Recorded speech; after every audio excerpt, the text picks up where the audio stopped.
We asked our readers a question that's been keeping them lying awake at night. Would you rather go to Disney World or Universal Orlando this year?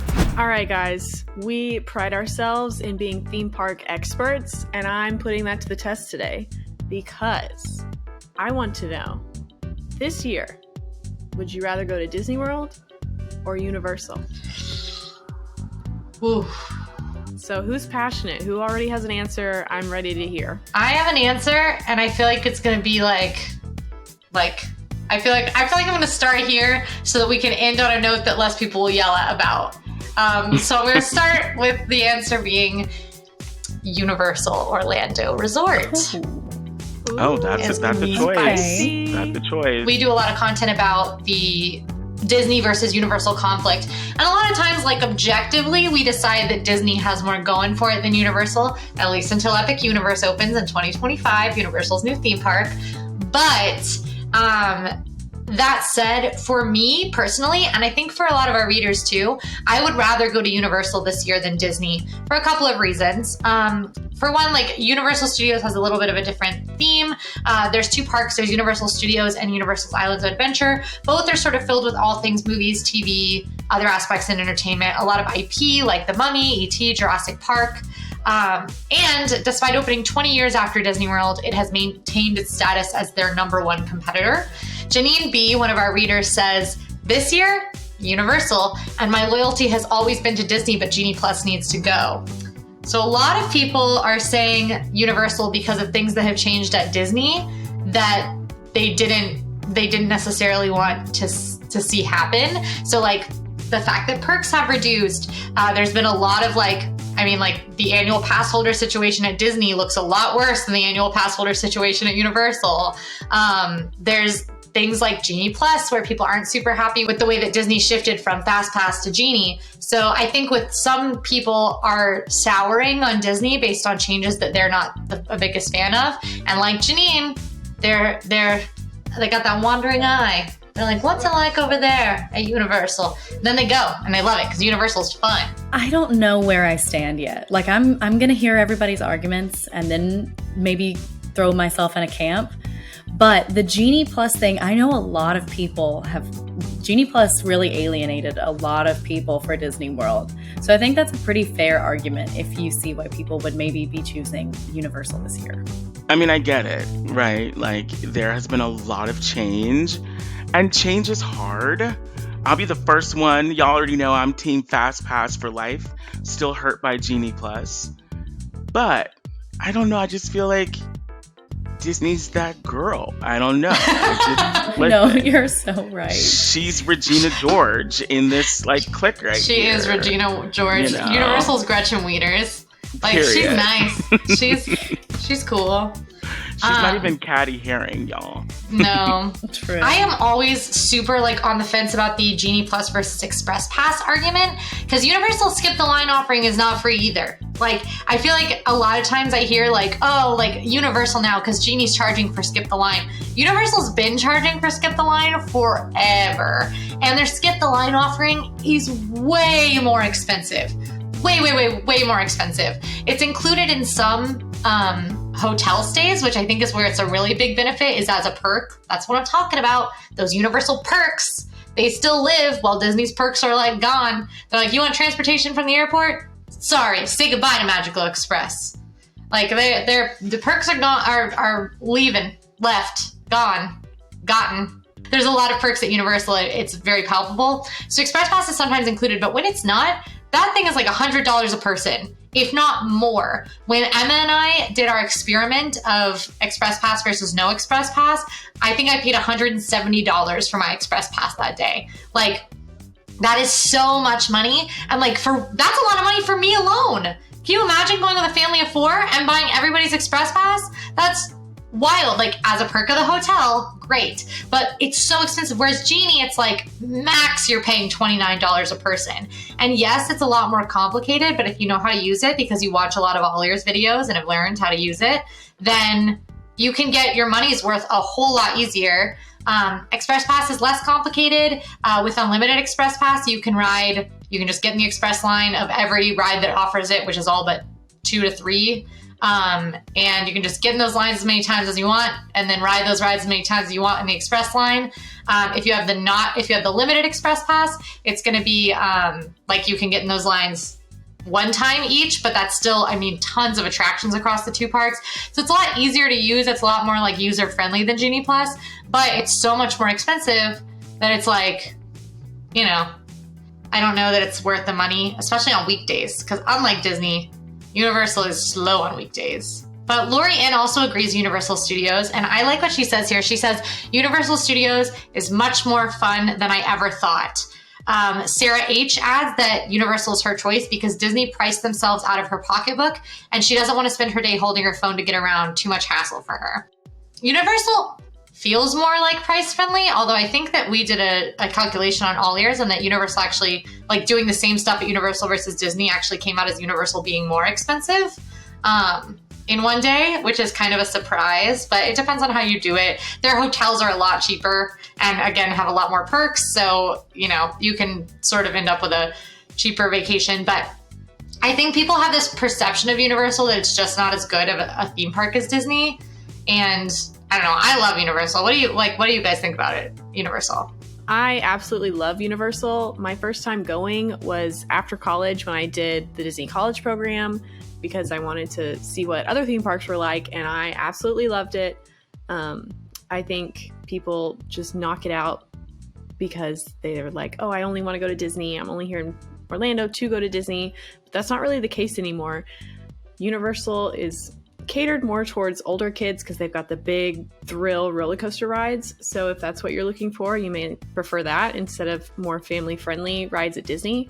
But I'm also very, very curious as to see what's going to happen in the Orlando theme park industry when Epic Universe comes out, because I have a good feeling that once that park opens, a lot of people are going to start picking Universal over Disney. Start changing there too. Especially because all those Disney perks are starting to go away and Universal's staying, and they're going to build this super epic park. It's called Epic Universe. It's going to be great. So I'm very, very curious to see what happens when that park opens. Yeah, I have to completely agree with that. Like, I was a little anti-Universal. I will be completely honest with you.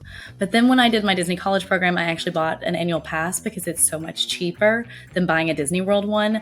And I was converted immediately. It is two completely different places. Comparison is the thief of joy. And if you go to Universal expecting to find Disney World, you are not going to find Disney World. But if you go open-minded and you're looking for a really fun theme park, especially as an adult, you're going to find maybe some more adult offerings.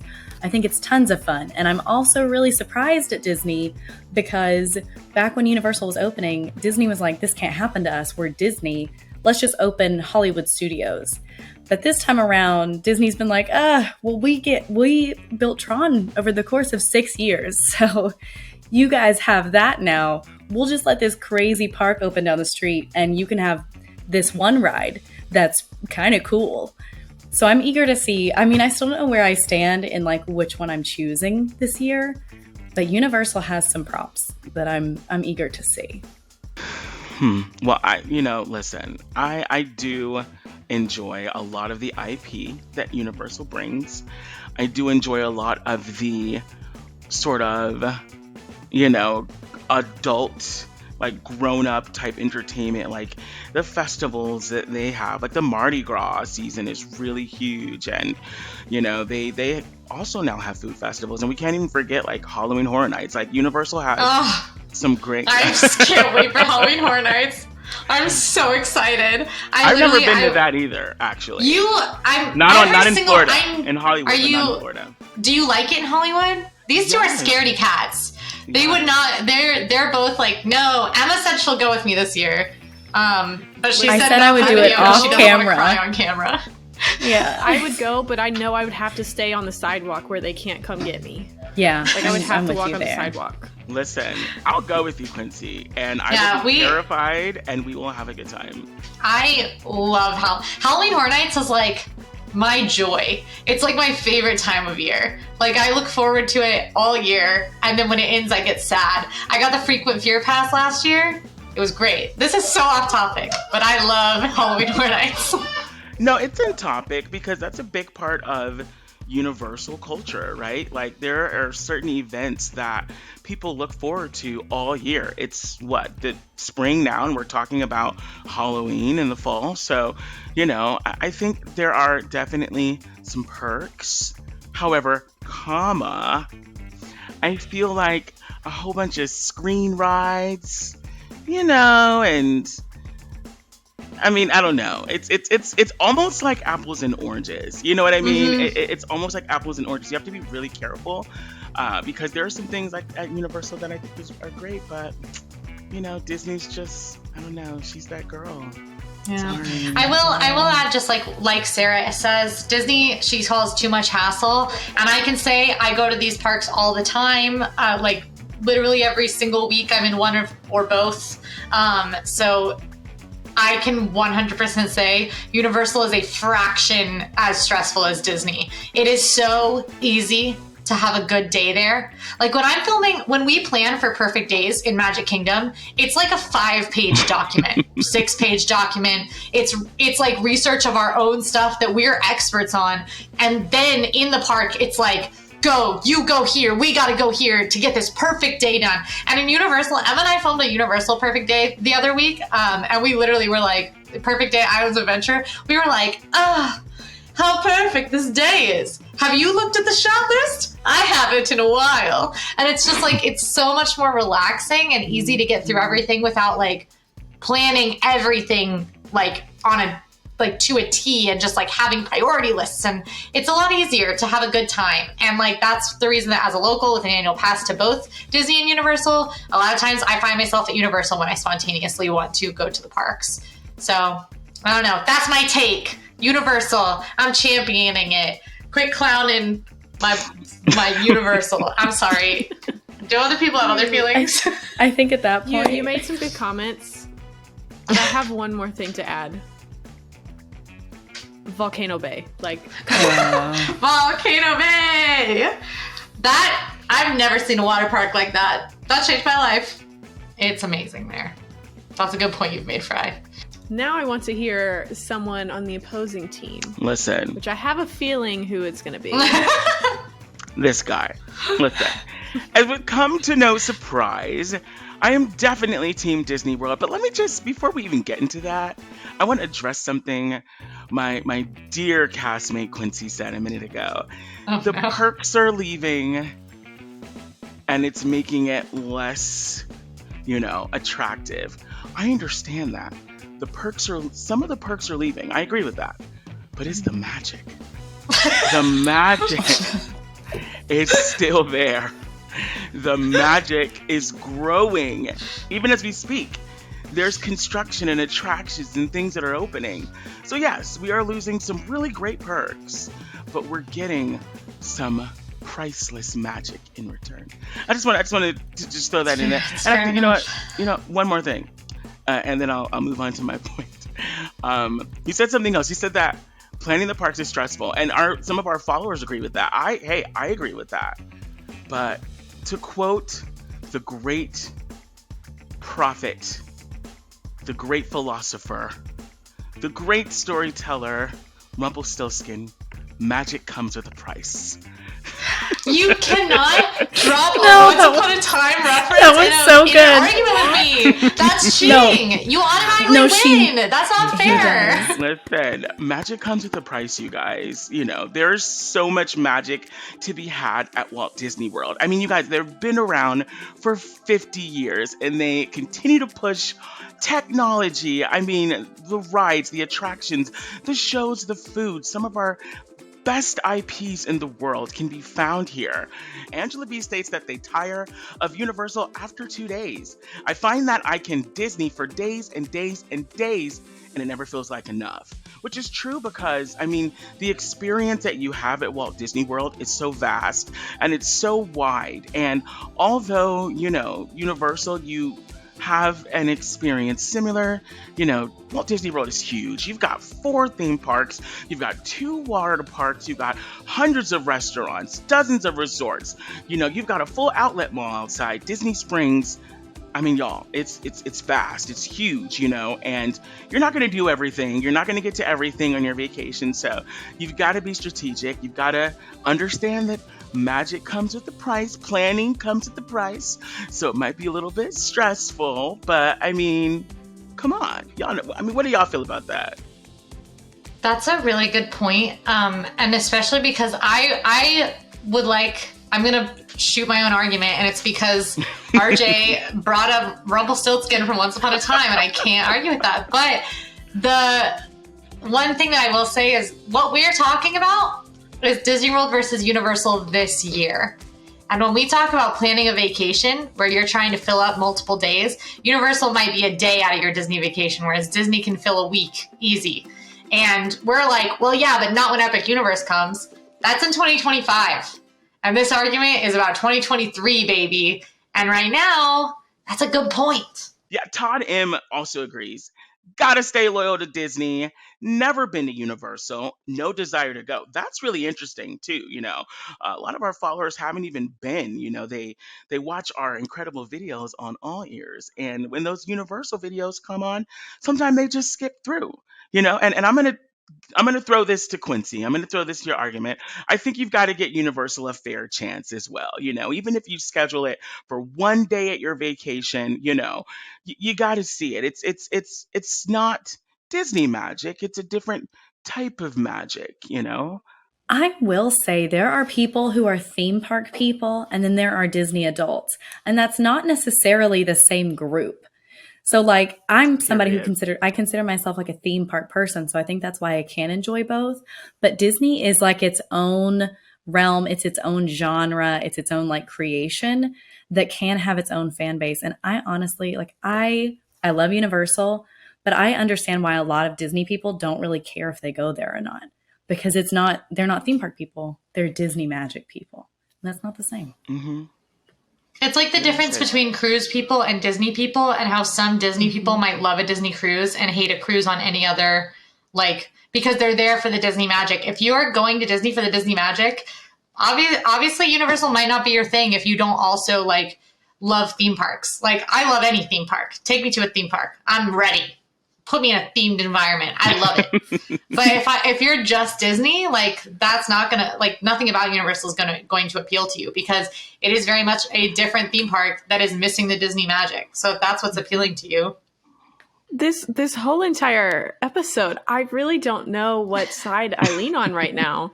And you're both presenting very good arguments, because growing up, I would have considered myself a Disney person, and then when I started going to Universal, now I'm more of a theme park person. I could go anywhere to ride rides and have fun and do all those things. And Universal recently has really upped its game for me. And like Quincy said, if I'm going to a theme park just for fun, not for work, I probably would also go to Universal, because I like more of the roller coaster thrill rides. I love the Jason Bourne stunt show. Oh, that's cool. That is one of the best shows I've seen in a theme park. Nobody talks about it enough. Underrated. So there are just certain things like that where I'm like, oh, am I picking Universal? I don't know. I'm not there yet. I haven't decided. I think that Disney really plays into the nostalgia of our childhood memories as well. We grew up looking at, Mary Poppins and, Snow White, and you can meet her, and now Tiana and Princess and the Frog. You guys, we grew up on these VHSs, on these DVDs, and our love for that Disney magic is with that. So, let me ask you a question. Who do you think has the better IP, Universal or Disney? I actually have been thinking about this since you started your part, RJ, because at some point Quincy mentioned IPs, and she was like, Jaws, Jurassic Park, and The Mummy. And as she was listing those things, I was like, those are really old. And then it hit me, a lot of Disney's IP is even older than what Quincy talked about. But Disney does such a good job of keeping theirs alive and keeping it feeling like it's current. So they don't they use a lot of nostalgia. I think that's a lot of what it is. But I also think Disney does a great job of keeping older IPs current enough that it doesn't feel ancient. When you go look at Snow White, she doesn't feel like she was made however many decades ago. So I think that Disney does a better job at IP just because they're good at keeping it active and keeping it alive. Whereas sometimes, like when you go on the Mummy ride, you're like, wow, this is older than I am. And it's so in your face about it. But does anybody else feel like Emma is spitting today? Because I do. Everything she says, you. I'm like, that's so true. Yeah, I've really been thinking the whole time we've been chatting. I've been like, this is such a good convo we're having. Also, Universal has like really reduced the amount of Shrek in the parks. So that's something to consider. I mean, yeah. And like, what good does that do me? Our reader Sue D is like Disney all the way.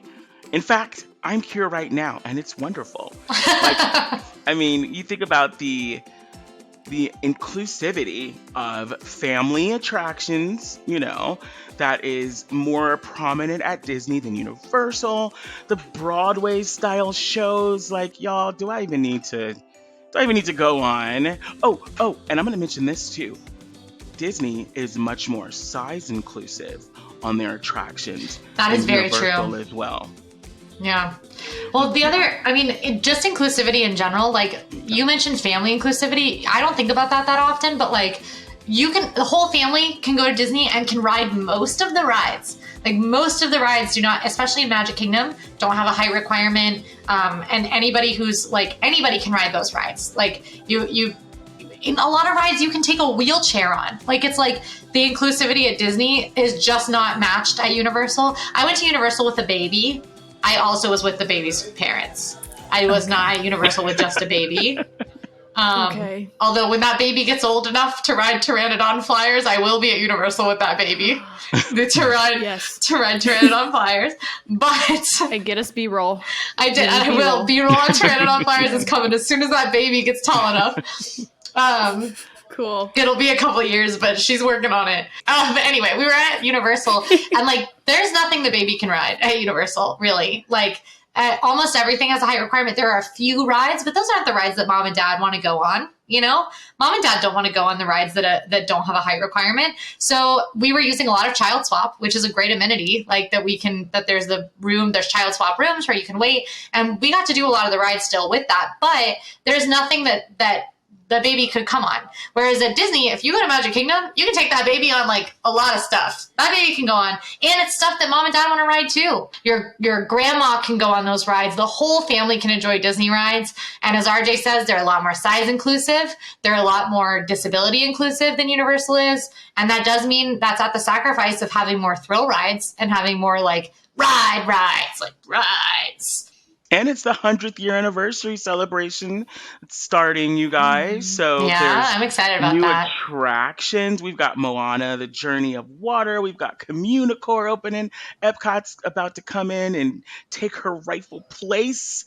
You know, picture Walt Disney holding up, you know, Spaceship Earth in Pride Rock. Get that in your mind. That's what's going to happen to Epcot. That was a vivid mental picture. Like, you didn't say that many words, but it popped in my head so strongly. Yeah. I was like, I see it. Well, in true Emma fashion, I think that there's really good things about both. And I am a middle of the road kind of girl, so I'm so going nice. team I know. both. I live in the gray area because everything has a little good to it, you know? So many of our readers though actually agree with me, and they like to say if you can swing it, both sound like a really great option. And a lot of it has to do with what we've already talked about today is like it's like apples and oranges. There's a lot of pros and cons to both parks. Disney and Universal both are changing constantly, but they're both really unique in their own little special ways. Universal is at the top of the game when it comes to thrill rides. There's like no argument there. It's more adult. There's more things to do for the older kids that make it more exciting than Disney World. But then like Disney World is storytelling queen of the world. Like nobody can touch Disney when it comes to how you feel like just in your heart. Like Universal's fun. It gets your heart racing. But Disney's fun in a way that like it makes your life change. It like impacts who you are as a person. And both are really fun. Joanne H. even said that they're going to do both this year. And this year they're doing Universal for the first time, which is pretty big because again, Disney's lost some people.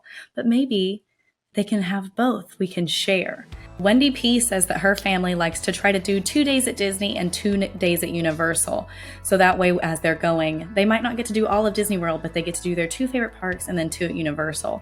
She says it caters to a lot of her teens' interests doing the Universal, but then it caters to her and her younger kids to do Disney. All right, I've changed my mind and I'm pro do both. I did that? I changed your mind? Yeah, you did it with your Miss America speech. Listen, I have to you. admit, this speech worked. Let's do both, you guys. Let's do both. live in a world of harmony. We can Porque both no las dos. Yes. Yay! We do both. Do you have a favorite? Let us know down in the comments. Do a search on AllEars.net for anything Disney or Universal and get results that will blow you away. Be sure to like and subscribe, and most important, join the All Ears community by following us on social media at AllEars.net. This is Chris for AllEars.net. See you next time.